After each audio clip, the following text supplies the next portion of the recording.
100 plus. In Singapore, we get 10 meters, and on high tide, we get maybe 15, 16. And the visibility is very good in the sense that normally, if I'm in the water, I can't see Stanley or as well. That's the visibility there. So, I think Singaporeans, relative to the rest of the Southeast Asian countries or Asian countries, we are a little bit weaker in depth because we don't have the available waters. What we do is we have to try and leverage on long weekend holidays. We go somewhere like Philippines or Indonesia and we train there.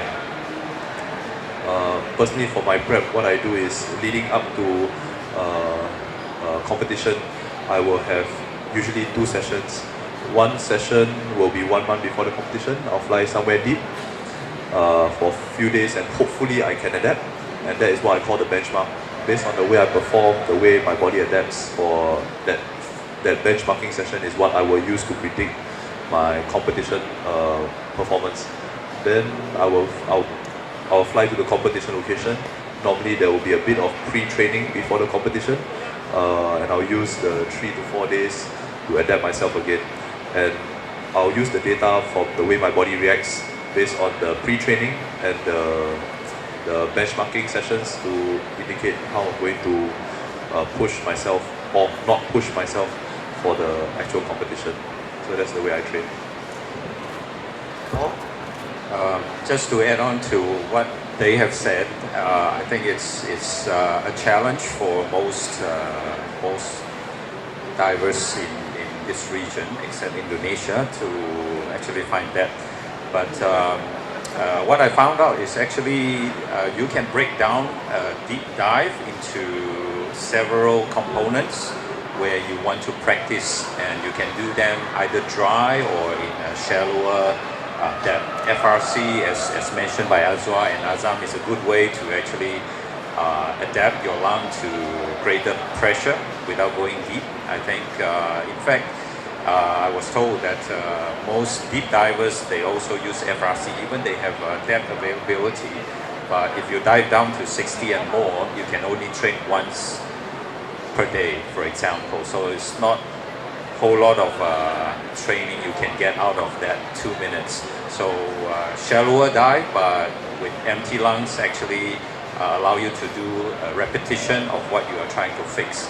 So if you're serious in training depth, I think you can break down your entire dive into various areas and decide what particular areas you want to train for.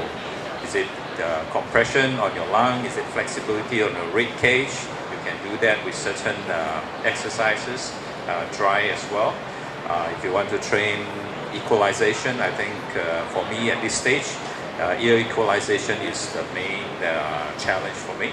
So you can do it dry with a balloon and do all kinds of dry training, or you can also just do mouthfeel shallow dive to 20 meters, and you can repeat that several times during a training session. So you get more out of one training session per day.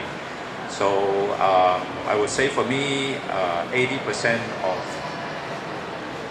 the preparation will probably come from shallow dive and dry, and the 20% will be the entire, as Azam said, the entire mental preparation of going down deep. Nothing can substitute for depth, but 80% of it you can, and the remaining 20% is where you have to take annual leave and lie to your bosses and go and train. So I'm a bit fortunate. I own my business, so I don't have to lie to my bosses. So I'll be going to Hang Lao next week, the week after next, in preparation for the comp in June. But Stanley, Indonesia has a lot of areas with very deep sea. So Stanley, we have a different view from the rest of us. Yeah, of course. I'm blessed. Like I told you guys before in my presentation that I'm so lucky and so grateful to be Indonesian because it's so easy. So if I work in Manado, I can do depth training. Just swim from the beach and you can have more than 100. Or I go to Palu, I have another business in Palu, just park your car there, just swim 50 meters, you can find 170 meters. In Makassar or in Jakarta, you go to Thousand Island, or in Sabang, it's very, very, very easy. Yeah. But I have funny approach for the depth training, because for me, freediving is like an escape for my daily routine, my daily headache. So every time I go for competitions, for me it's not like a training, but it's more like vacations. So believe it or not, I always have PBs in competitions, because it's like I told you before, it's not like a training. Like I just have fun, just going down. I never dream about diving this deep, but it's happened. So yeah, I think it's like Jonathan said, it's a blast. Thank you. Thank you, Pak Stanley. Okay, the last bit,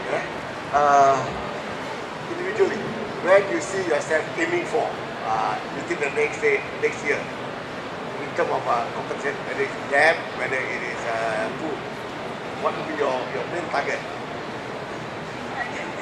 Okay, because this year I'm very grateful, and also I feel like very blessed that I got more sponsors to go for more competition. So of course, like I see myself this year and even next year, that I will still go to competition, and if I do new personal best, that will be a new record for Malaysia again. So. For that, I need to thank to my sponsor, U Mobile, this year to add for my trips and my financial to attend more competition. And like I said, this year I focus more on the pool competition.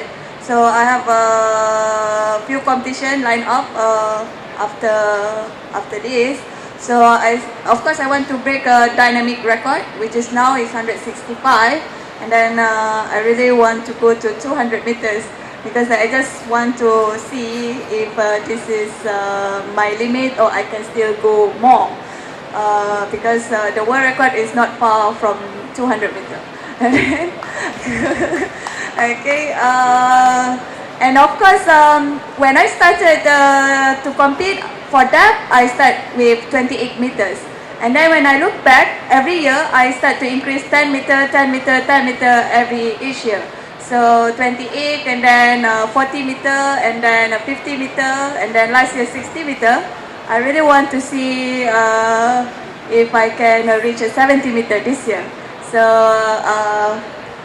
I will go to Sabang competition. I already announced that I have to go now. In Wing Island in Sabang. So I would love to see if I can set a new record again in Malaysia in that competition.